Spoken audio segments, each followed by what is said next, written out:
Hi, I'm Mark Sewell from SkiVisions, and today we're going to tune ski edges with our Ski Sharp edge tuning tool. You know, my wife says to me, you look so menacing in these videos. They don't look like you. And I said, well, you know, I'd rather go to the dentist and make videos. The fact is, I'm all engineering and zero marketing, and this is how it shows. So let's get to it. Okay, here's our Ski Sharp edge tuning tool. And I gotta tell you, edge tuning with this tool is truly a no-brainer. If you just follow the instructions that I'm giving you on this video, on these videos, it is so easy to be so precise and make skis exactly how you want them to be. These are the files that come with a Ski Sharp. This is a tuning stick, comes with a Ski Sharp and a brass brush for cleaning out the files as you're using them. There are two accessory stones. There's a ceramic stone for final finish polish, and there are green stones, and these green stones are for two purposes: for polishing, to sharpen the edges with polished precision, and to polish off hardness caused by hitting rocks.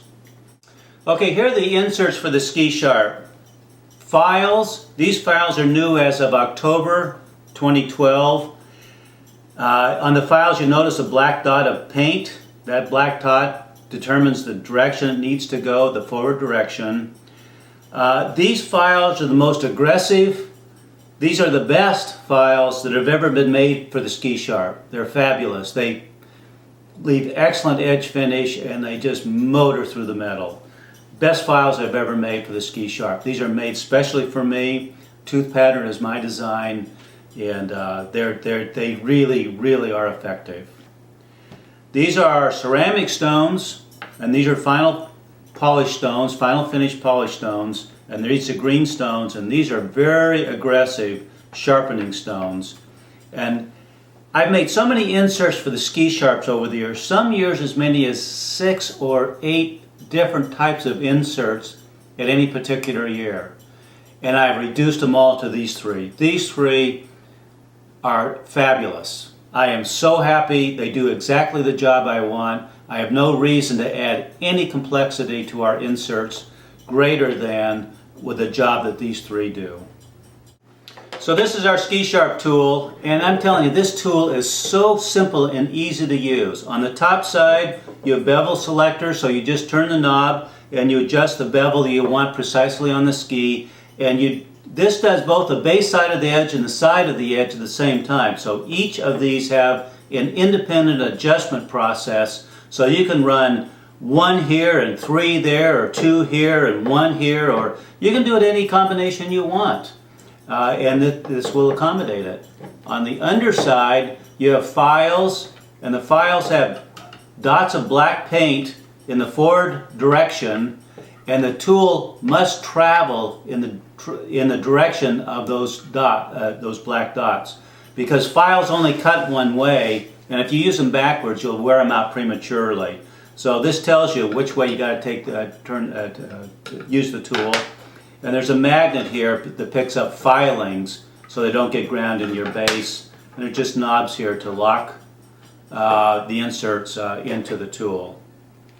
I want to note, though, that although files have a path, stones don't. You can use stones forward, backwards. They do not have a cut path. You can go back and forth with them.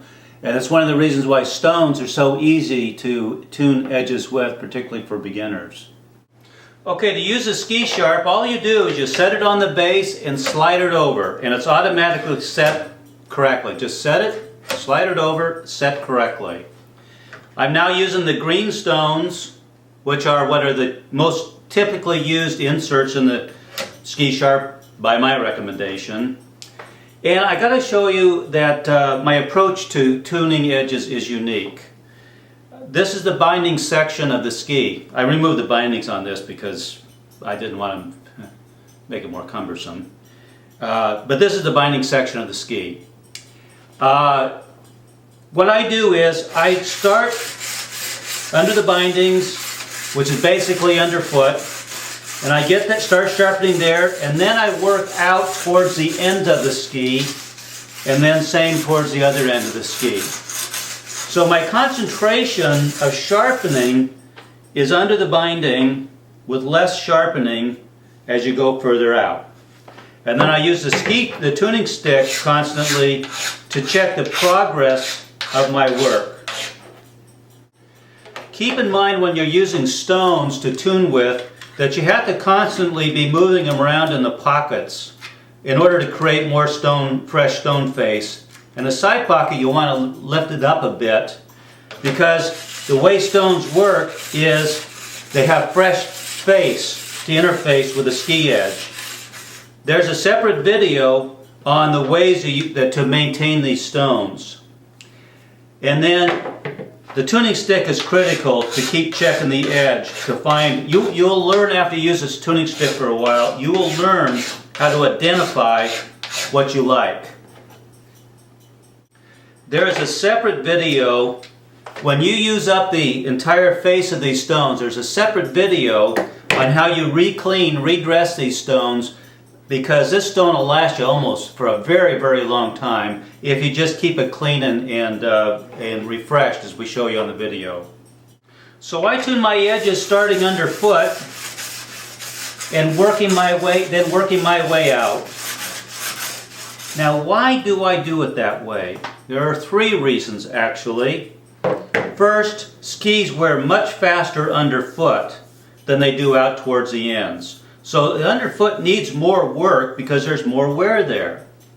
Second reason is I like my ski sharper underfoot than out towards the ends. And the reason why is this is point loading. You are point loading that edge when it interfaces with the snow. And I want that point loaded edge to be sharp, and I want it to be sharper than the rest of the ski. And the third reason is because when you tune this way, it makes your skis incredibly quick in the turns. Now I got to tell you why I made the tuning stick. I thought about this for about 20 years before I actually delved in and made it. And I made it about, it was probably about 7 or 8 years ago. And the reason I made it was because I needed proof on the bench that stones tune better than files. See, I could tell you that, and you could do it on your bench, but you wouldn't know it because you had no way to analyze whether that was a true statement. So I made the tuning stick so that you could see that it was actually true, that stones do an incredible job at tuning skis, and what actually happened was the tuning stick turned out to be much better than my original plan was. My original plan was just to prove stones tune skis, when it turned out this thing is a communication device about what your edges are really about. It is an incredible communication device, and there's a separate video that describes how that is.